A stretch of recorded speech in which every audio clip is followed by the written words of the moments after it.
Ora, nós seguimos agora no nosso programa para um espaço também importante e também importante este Natal. Vamos falar dos cuidadores e é o espaço Ninguém Está Sozinho, em parceria com a Ordem dos Enfermeiros.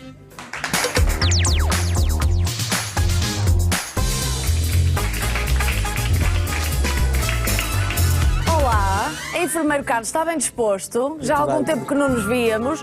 E mais uma vez para falarmos de cuidadores, hoje com outro ponto de vista. Da outra vez falamos muito do que é ser um cuidador informal, de pessoas que recebem essa carga, esse cargo, não é? De um minuto para o outro. Falamos muito sobre isso. Desta vez falamos de cuidadores familiares de pessoas com dependência física. Podemos trocar isto por miúdos, enfermeiro? Está bem disposto? Sim, muito Pronto. bem disposto. Obrigado.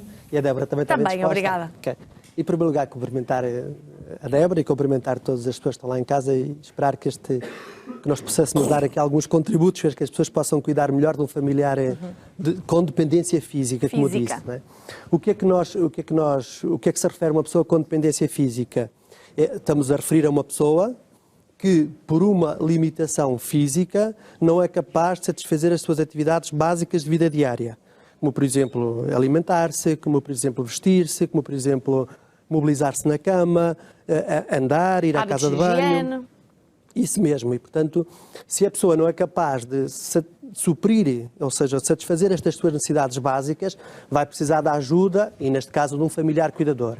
E é por isso que era a importância que é de um familiar cuidador que possa ajudar esta pessoa a manter-se no seu domicílio, porque se não tivesse a ajuda desta pessoa, ela teria que estar institucionalizada, não é? E, portanto, o papel mas há familiar... vários níveis de dependência, vários até graus e gravidades de dependências, não é? Claro. Há pessoas que até precisam de mais do que um cuidador, por exemplo, para se mexerem, para rodarem na cama, por exemplo. Claro que sim. Portanto, uma pessoa pode precisar só, por exemplo, de uma ajuda ao nível da supervisão.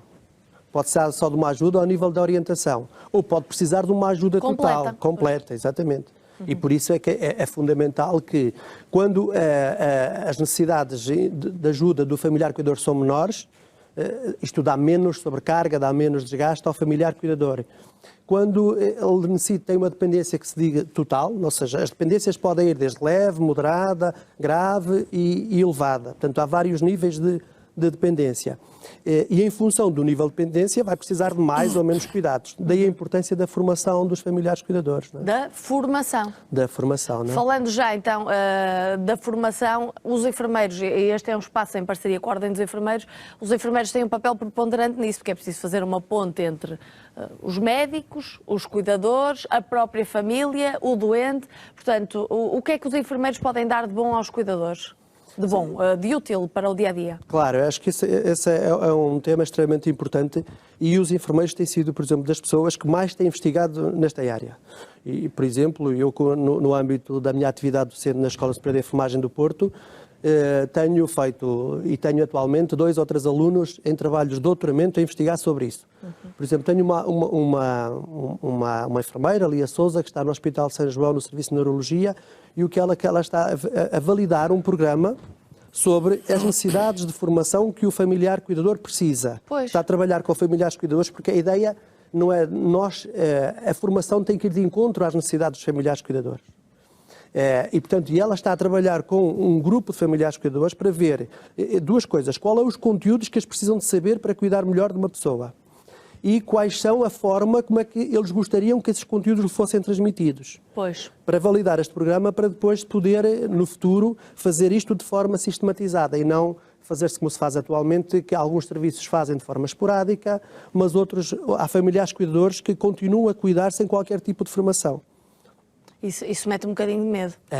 Claro. Ainda mais assustador é para as pessoas que estão envolvidas, porque Claro. de facto para nós que estamos aqui fora a conversar assim levemente sobre o assunto, já surgem muitas perguntas.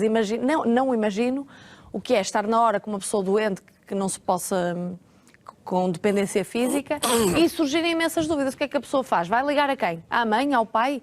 É que liga-se a quem na altura para satisfazer? Não é? Claro. Sim, há imensas dúvidas que eles têm e por isso, para além da formação, era muito importante que houvesse outro recurso institucional para isso mesmo que a Débora está a dizer, que era dizer, se eu tiver uma dúvida, a quem é que eu posso recorrer? O que é que eu faço? Nós, por exemplo, tenho outro aluno de doutoramento que está que é enfermeiro, tanto o Pedro Neves na OLS Matosinhos, e ele está, por exemplo, a criar um programa. Hoje em dia, como se utiliza muito já a internet, ele está a criar um programa online, portanto um portal, onde possa ter, por exemplo, alguns vídeos de esclarecimento de dúvidas dos familiares cuidadores. Que é vídeos simples, porque, por exemplo, as pessoas aprendem no hospital a alimentar, a mobilizar uma pessoa, a ajudá-lo a levantar-se e a colocá-lo, por exemplo, num cadeirão, a vestir-se. Por exemplo, uma coisa simples que é vestir uma pessoa e colocar a roupa pela mesma ordem com que ele se deve vestir. Quando os cuidadores chegam a fazer este treino, eles dizem, isso é muito simples. Mas depois, como nós não temos o treino de colocar a roupa pela ordem inversa com que vamos vestir, eles enganam-se sempre neste processo. E eles dizem, afinal, não era assim tão simples. Portanto, e não nos podemos esquecer que os enfermeiros estudam anos e anos e anos para fazerem, às vezes, tarefas simples, para saberem o que fazer, onde tocar, onde não tocar. E, portanto, as pessoas são um bocadinho largadas ao acaso, os cuidadores, não é? Cá-lhes, como eu disse há pouco, um cargo e uma carga, uma pessoa para cuidar. Eu não imagino o que seja. Claro, há muitas dificuldades e muitos estudos apontam isso, que as pessoas têm... Há um estudo que foi feito aqui no Grande Porto, também foi feito por um colega nosso, o professor Paulo Parente da Escola de Enfermagem do Porto, e onde verificou, por exemplo, que as pessoas que estão a cuidar de uma pessoa dependente em casa fazem alguns cuidados básicos, mas há muitos cuidados específicos que são muito negligenciados. Eu vou dar um exemplo. Ao nível disto que eu disse, as atividades básicas, mais ou menos as pessoas sabem fazer, porque as pessoas naturalmente são preparadas para cuidar. Mas, por exemplo, se nós tivermos um doente que tem uma anquilose do braço, que tem o braço que está ligeiramente... que não tem movimentos... Não tem flexibilidade no braço. Isso mesmo. E, portanto, fazer esta estimulação de flexão do braço já são poucas pessoas que fazem. Pois. Por exemplo, ao nível da estimulação sensorial, já para não falar, por exemplo, ao nível das atividades de estimulação cognitiva, não é? Por exemplo, nós estamos agora numa época do Natal e o desafio era para os familiares cuidadores que eles pudessem integrar as pessoas dependentes também na preparação das atividades. Porque às vezes há uma tendência que é a pessoa está dependente e as pessoas fazem as coisas e não envolvem as pessoas em todas as tarefas do dia a dia. A pessoa está dependente e dizem, ficas aqui ao pé de nós, mas ali sentadinho, sem te mexer muito para não acontecer nada de grave nesta noite de Natal. E há a possibilidade então de desenvolver. Claro, porque assim... Só que as pessoas às vezes até têm medo de fazer que algo vá estragar o estado de saúde da pessoa, não é? E isso, lá está, depende muito da formação e pode fazer treino sobre isso. Mas é muito importante que as pessoas não se foquem só nas atividades básicas, porque do comer, do vestir, tem que ser e devia ser mais além, não é? Porque há estas, por exemplo, se eu estiver uma semana numa cama sem fazer estimulação física, eu vou fazer alguma atrofia. E é dizer às mesmas pessoas, se eu não tiver alguém, por exemplo, a poder fazer alguma atividade cognitiva, eu do ponto de vista cognitivo também vou ter uma atrofia, ou seja, vão diminuir as minhas capacidades cognitivas. E é possível envolver essas pessoas nas atividades de Natal, na alimentação, na preparação do almoço. Por exemplo, se as pessoas estiverem a ver o programa, no final podem falar sobre o programa às pessoas com isso. Porque isso estamos a estimular uma série de funções cognitivas. Claro. Sem se aperceberem, ao falar estamos a fazer imensas coisas, até os gestos. Exatamente, isso é que é a grande vantagem. Porque os exercícios de estimulação cognitiva, se não forem feitos desta forma, muitas vezes podem se tornar aborrecidos para as pessoas. E se nós colocarmos começa a ser penoso para todos, para quem está dependente e para quem está a cuidar da pessoa doente, não é? Claro. E por isso há muitas coisas simples. Por exemplo, convidar alguém lá à casa para falar com a pessoa dependente. O facto de nós estarmos a interagir com o outro de alguém, a contarmos uma história, a falarmos sobre as nossas coisas, isto é muito importante para as questões da estimulação da nossa cognição. Um dos problemas que nós encontramos muitos familiares cuidadores é da pouca interação social que eles têm. Ou seja, há um isolamento quer de quem cuida, quer da pessoa dependente. E, portanto, sensibilizarmos estes familiares cuidadores para a importância da interação, quer entre eles, quer com outras pessoas externas, isto é fundamental para um e para o outro. Esse é um dos problemas dos cuidadores. O medo, o que é que eu posso fazer, onde é que eu posso levar, como é que eu vou manusear.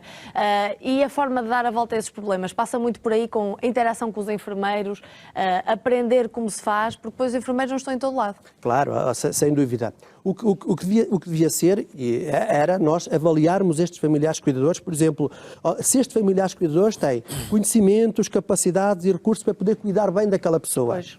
É muito importante dizer isto, que é um privilégio para um familiar cuidador poder cuidar do seu familiar no seu domicílio. Isto é um privilégio para ele e para quem é cuidado.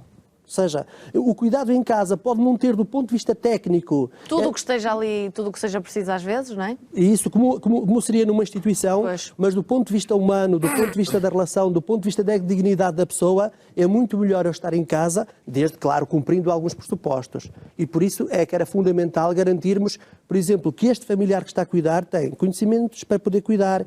Ele não precisa de ser um profissional de saúde.